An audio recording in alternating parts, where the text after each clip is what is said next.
오늘의 큐티 말씀은 열왕기하 21장 1절부터 26절입니다. 제목 남유다를 영적으로 퇴보시킨 므낫세. 먼저 앞뒤 문맥을 살펴보겠습니다. 히스기야는 다윗이 한 모든 것을 그대로 본받아 여호와 앞에서 정직하고 옳은 일을 행하였던 왕이었습니다. 히스기야에 대한 여러 가지 이야기들이 열왕기하 18장부터 20장까지 제법 많은 양이 기록되었고 역대하뿐만 아니라 이사야에도 기록되어 있습니다. 히스기야의 아버지 아하스는 남유다 가운데 가장 악한 왕으로 기록되고 있습니다. 그리고 히스기야의 아들 므낫세도 악한 왕으로 기록되는데 므낫세는 무려 55년 동안 통치합니다. 므낫세 왕은 우상을 제거하고 여호와를 의지하였던 자기 아버지 히스기야를 본받지 않고 할아버지 아하스처럼 우상을 섬기는데 남유다를 영적으로 퇴보시키는 모습을 발견할 수 있습니다. 문단을 나눠보겠습니다. 1절부터 3절은 므낫세가 왕으로, 4절부터 9절은 므낫세가 우상을 숭배한 예들, 10절부터 15절은 하나님의 심판이 임하다, 16절부터 18절은 므낫세가 죽다, 19절부터 26절은 므낫세 뒤를 이은 아몬의 등극과 죽음. 1절에 보면 므낫세가 왕이 되었을 때 그의 나이는 12살이었습니다. 므낫세는 예루살렘에서 55년 동안 다스렸습니다. 열왕기하 21장 1절부터 9절은 역대하 33장 1절부터 9절에도 나옵니다. 남유다 왕들 가운데 가장 오랫동안 통치한 왕입니다. 악한 왕이 오랫동안 통치하니 남유다는 영적으로 퇴보될 수밖에 없었습니다. 2절에 보면 므낫세는 여호와 보시기에 악을 행하였던 왕입니다. 므낫세는 여호와께서 이스라엘 자손이 보는 앞에서 쫓아내신 이방 사람들의 가증스럽고 역겨운 풍속을 따라했습니다. 3절에 보면 므낫세는 자기 아버지 히스기야가 헐었던 산당들을 다시 짓고 바알을 위해 제단을 다시 쌓았습니다. 북이스라엘 7대 왕이었던 아합이 했던 것처럼 아세라 목상도 만들었으며 하늘의 온갖 별들을 숭배하고 섬겼습니다. 북이스라엘이 멸망하여 아수르에 의해 포로로 잡혀 먼 타국에 이주하게 되는 이유에 대해서 설명하고 있는데 열왕기하 17장 7절부터 18절까지 자세하게 기록하고 있습니다. 그 가운데 이 구절에서 말한 부분도 있습니다. 여호와의 모든 명령을 버리고 자기들을 위하여 두 송아지 형상을 부어 만들고 아세라 목상을 만들고 하늘의 일월 성신을 경배하고 바알을 섬겼다고 18장 16절에도 기록하고 있습니다. 4절에 보면 14대 왕 므낫세는 여호와께서 일찍이 여호와께서 예루살렘에 내 이름을 둘 것이라고 하셨던 여호와의 성전에 이방신을 섬기는 제단을 만들었습니다. 이미 사무엘하 7장 13절에 여호와께서 다윗에게 약속하신 것 가운데 다윗의 자손을 통하여 여호와의 이름을 위하여 집을 건축할 것이며 여호와는 그 나라 왕위를 영원히 견고하게 하리라고 약속하셨습니다. 5절에 보면 므낫세는 여호와의 성전 안팎 두 뜰에 하늘의 별들을 섬기는 제단을 쌓았습니다. 므낫세의 손자이자 아몬의 아들 요시야 왕은 고조 할아버지 아스 왕이 다락 지붕에 세운 제단들을 부수고 헐었습니다. 그리고 할아버지 므낫세 왕이 여호와의 성전 두 마당에 세운 제단들을 다 헐고 빻아 내려서 기드론 시내에 쏟아버렸습니다. 이 내용은 열왕기하 23장 12절에 나옵니다. 성경 밖의 자료에 따르면 므낫세는 전적으로 아수르에 의존하였다고 합니다. 그 때문에 아수르에서 요구하는 것들을 해야 했고 잘못된 부분도 있었다고 합니다. 3절에서 말하는 하늘의 일월 성신은 아수르의 천체 신으로 보고 있습니다. 이 자료는 독일 성서 해설에 나옵니다. 6절에 보면 므낫세는 자기 아들까지도 제물로 불살라 바치기도 했고 점쟁이를 불러서 점을 치게도 하였고 마술사를 시켜서 요술을 부렸으며 신접한 사람과 박수를 신임하여 악령과 귀신을 불러내어 불러보기도 하였습니다. 이렇게 하여 므낫세는 여호와 보시기에 악을 많이 행하여 그 진노를 일으켰습니다. 여호와께서는 결탄코 자녀들을 몰렉에게 주어서 불에 통과하지 못하도록 명령하고 있습니다. 레위기 18장 21절에 나옵니다. 그리고 점치는 것도 금지하고 있으며 복술과 사술을 행하는 것은 여호와 보시기에 악을 행하는 것이라고 말씀하셨습니다. 그래서 므낫세의 손자 요시야 왕은 유다 땅과 이스라엘에 보이는 신접한 사랑과 점쟁이와 드라빔과 우상과 모든 가증한 것을 다 제거하였다고 기록하고 있습니다. 7절부터 8절에 보면 또 므낫세는 자신이 손수 새겨서 만든 아세라 목상을 여호와의 성전에 세웠습니다.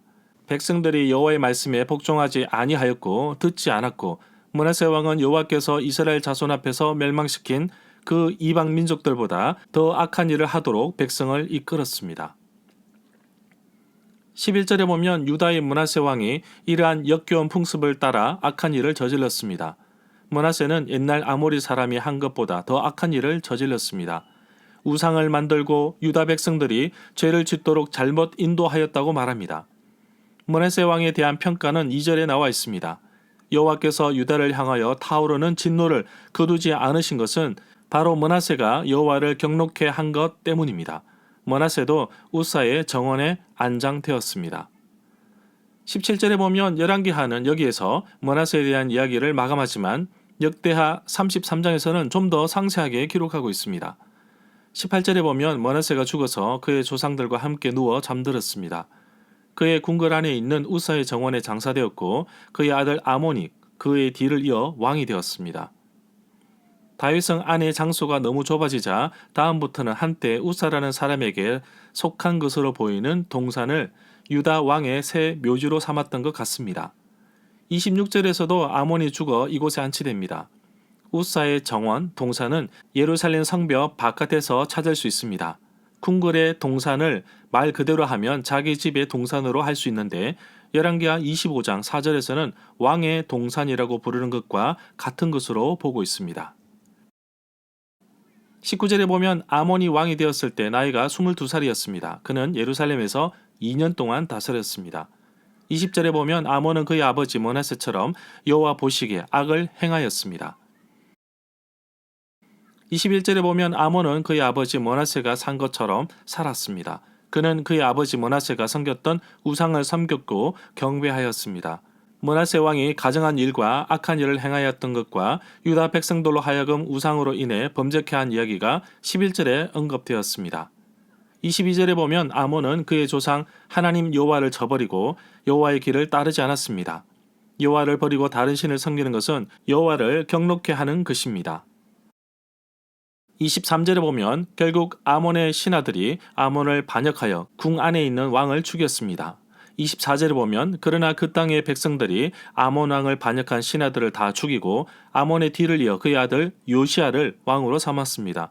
26절에 보면 아몬이 우사의 정원에 있는 그의 묘지에 안장되었고 그의 아들 요시야가 그 뒤를 이어 왕이 되었습니다. 절마다 상세한 설명과 구절 해석, 핵심 내용과 중심 줄거리는 네이버 블로그에 올려져 있습니다. 내게 주시는 교훈입니다.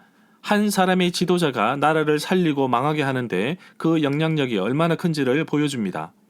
하나님 앞에서 바로 서 있으려고 바둥거렸던 히스기야에 비해 므낫세는 하나님으로부터 너무나 멀리 떨어졌습니다. 므낫세의 지은 죄는 아합의 견줄만큼 악하였는데 자신의 잘못된 욕심과 욕망, 왕권 강화를 위해 잘못된 결정과 리더십이 백성들과 나라를 심판 대열에 올려놓게 한 것입니다. 므낫세만 탓할 것이 아니라 나 역시 가장으로 한 교회 목사로 공동체의 일원으로 어딘가 리더십으로 서 있습니다. 기도하지 않고 하나님의 뜻이 아닌 내 마음대로 움직인다면 므낫세와 다를 바 없겠지요. 요즘 나 자신을 잘못된 길로 이끄는 요인이 뭔지 살펴보기를 원합니다. 내가 하나님께 기도하고 묻고 순종하는데 방해가 된다면 제거해야겠지요.